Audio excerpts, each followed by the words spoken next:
Morning. এখন সবে সকাল 7টা বাজে আর আমি এখন স্টেশনে চলে এসেছি, হাওড়া স্টেশনে আছি। আর আজকে আমি যেতে চলেছি এখান থেকে দিল্লি।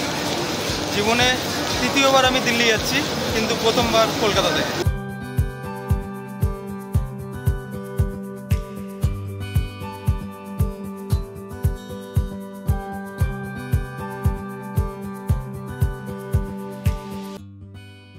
আমি এখন 10 নম্বর প্ল্যাটফর্মে বসে আছি। জেনারেলি পূর্ব এক্সপ্রেসটা 9 নম্বরেই দেয়, আমার একদম অপোজিটে। এ সাইডটা একটু বেশি ফাঁকা বলে তাই এখানটায় এসে বসেছি।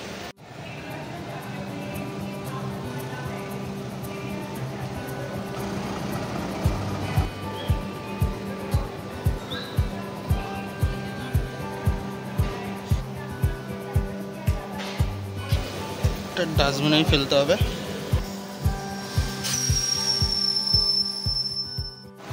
আজকে আমি এক রাজধানী থেকে আরেক রাজধানীতে যেতে চলেছি, মানে কলকাতা থেকে দিল্লি।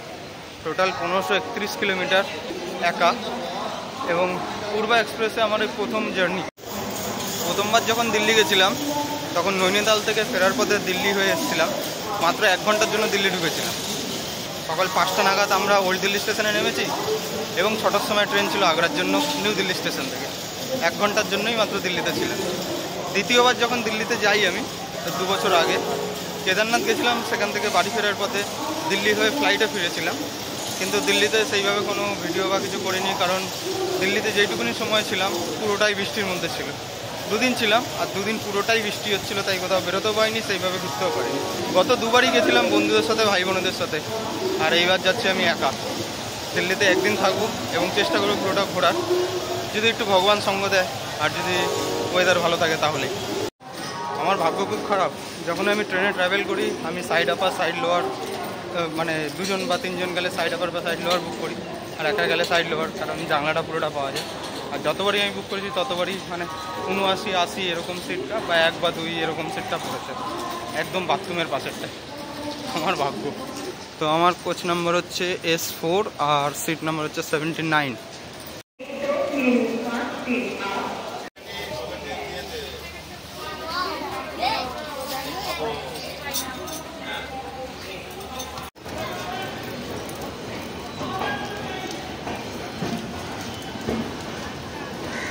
কারেক্ট টাইম থেকে 1 মিনিট লেটে ট্রেনটা ছেড়ে দিয়েছে আমাদের।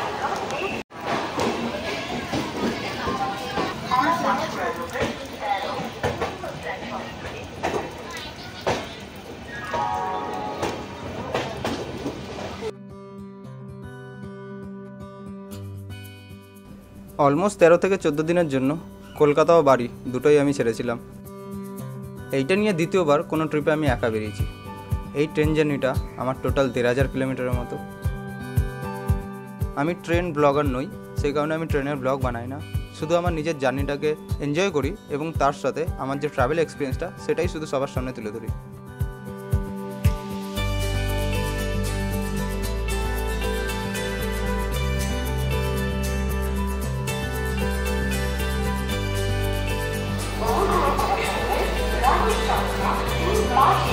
মাত্র 3 মিনিটের হল্ট ছিল, আবার গাড়ি ছেড়ে দিয়েছে।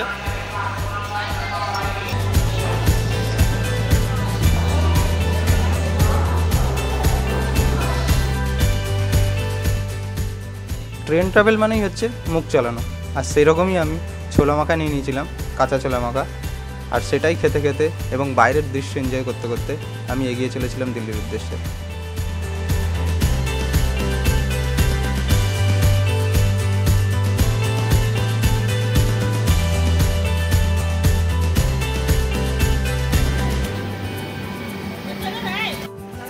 একশো 57 কিলোমিটার ডিস্টেন্স আর 7 মিনিট লেট করে আমাদের ট্রেন সেকেন্ড হল্টে পৌঁছেছে দুর্গাপুর।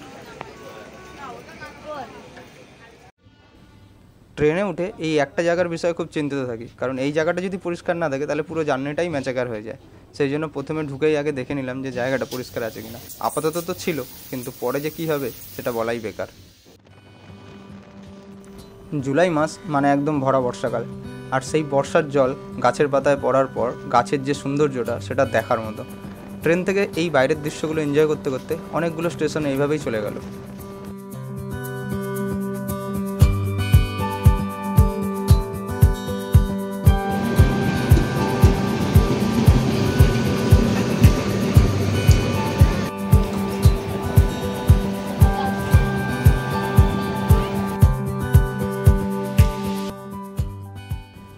এই সুন্দর প্রাকৃতিক দৃশ্য দেখতে দেখতে অনেকটা সময় পার হয়ে গেছিল, আর কখন যেন চোখে ঘুম চলে এসেছিল।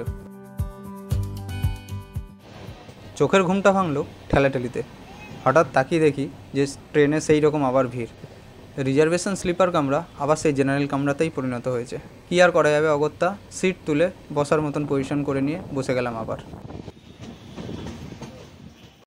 আমাদের ট্রেনটা পাটনা জাংশনের উপর দিয়েই যাচ্ছিল। আমার কিছুক্ষণের জন্য মনে হলো এই কারণেই হয়তো ভিড়টা বাড়তে পারে, কিন্তু আসল কারণ আমি নিজেও জানি না। স্টেশন থেকে জল ভরার জন্য একবার গেটের উদ্দেশ্যে গিয়েছিলাম। তখন বুঝলাম যে বাথরুমে যাওয়ার চেষ্টা করলেও সেটা বৃথা হবে।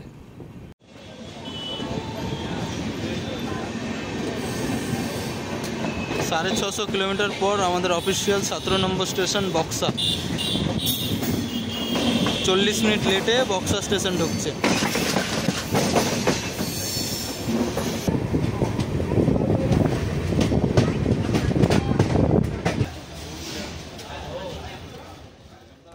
স্টেশন থেকে বোতল ভরে নামার পর আবার যথাস্থানে গিয়ে বসলাম এবং সেই প্রকৃতির দৃশ্য এবং বিভিন্ন নদী নালা দেখতে দেখতে পুরো দিনটা কাটিয়ে দিলাম। দুপুরে সেরকম কিছু খাওয়া হয়নি, কারণ ইচ্ছে সেরকম ছিল না।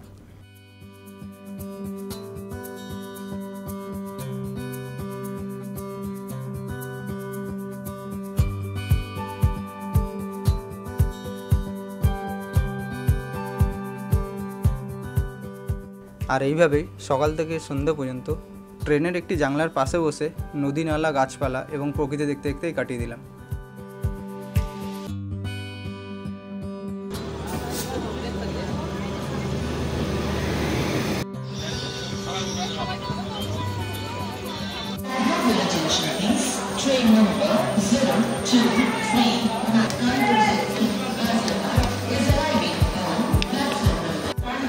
সন্ধ্যাবেলা 7:30টার সময় 750 কিলোমিটার ক্রস করে একদম অন টাইমে পৌঁছে গেলাম মুঘলসরাই, পণ্ডিত দীনদয়াল উপাধ্যায় জংশন।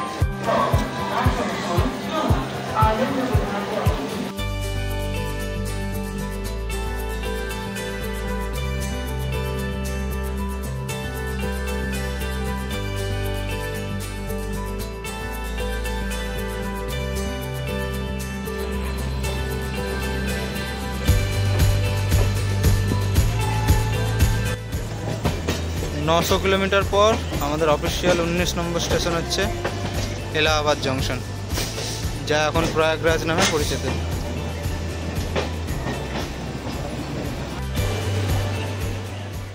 আর এই স্টেশন থেকেই রাতের খাবার হিসাবে বিরিয়ানি নিয়ে নিয়েছিলাম। রাতের জন্য একটু ভারী খাবারই রেখেছিলাম। খাওয়া দাওয়ার পর খেয়াল করলাম ট্রেনের কামরার ভিতরে বেশিরভাগ লাইটই বন্ধ হয়ে গেছে। তা আমিও দেরি না করে এই রাতের মতন শুয়ে পড়লাম।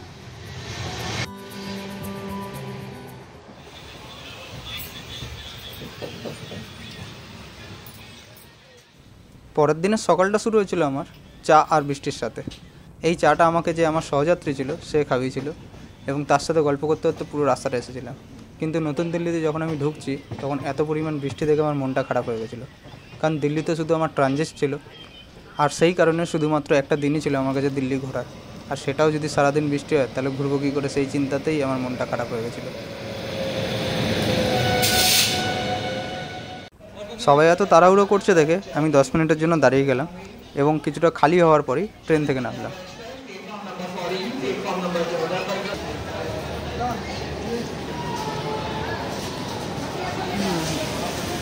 প্রায় 22.5 ঘন্টার কাছাকাছি সময় লাগলো আমাদের অন্তিম স্টেশন নতুন দিল্লি। এবার আমাকে 1 নম্বর প্ল্যাটফর্মের দিকে যেতে হবে। ওখানে এই বড় ব্যাগটা রেখে তারপরে সারাদিন ঘুরবো, কিন্তু কীভাবে যে ঘুরবো বুঝতে পারছি না।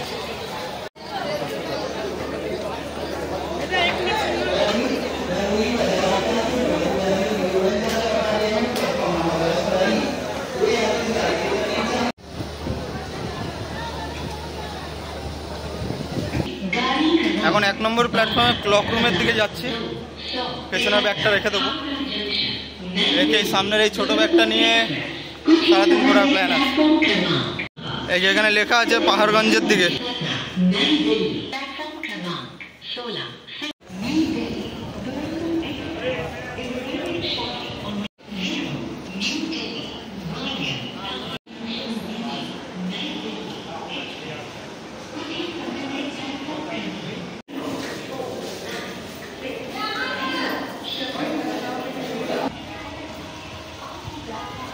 এখন নতুন দিল্লি স্টেশনের বাইরে আমি চলে এসেছি পাহাড়গঞ্জ সাইডে। ব্যাগ আমি আমার রেখে দিলাম ক্লক রুমে ব্যাগ রাখতে পয়সা লাগলো 40 টাকা 24 ঘন্টার জন্য। ব্যাগের সাইজ হিসেবে দামটাও মেনটেন হয়, বড়ো ব্যাগ হলে 80 টাকার মতন দাম নিচ্ছিল। তো এখন পুরো স্টেশনের বাইরে ঘোরার ইচ্ছা আছে সারাদিন, জানি না কি হবে, বৃষ্টি তো, আকাশের অবস্থা খুব খারাপ। তো এটা আমার একটা ছোট ট্রেন জার্নির ভিডিও ছিল। আমার পরের ভিডিওতে আমি দেখাবো যে একদিনে কীভাবে আমি দিল্লি ঘুরেছিলাম। দেখা হচ্ছে আমার পরের ভিডিওতে।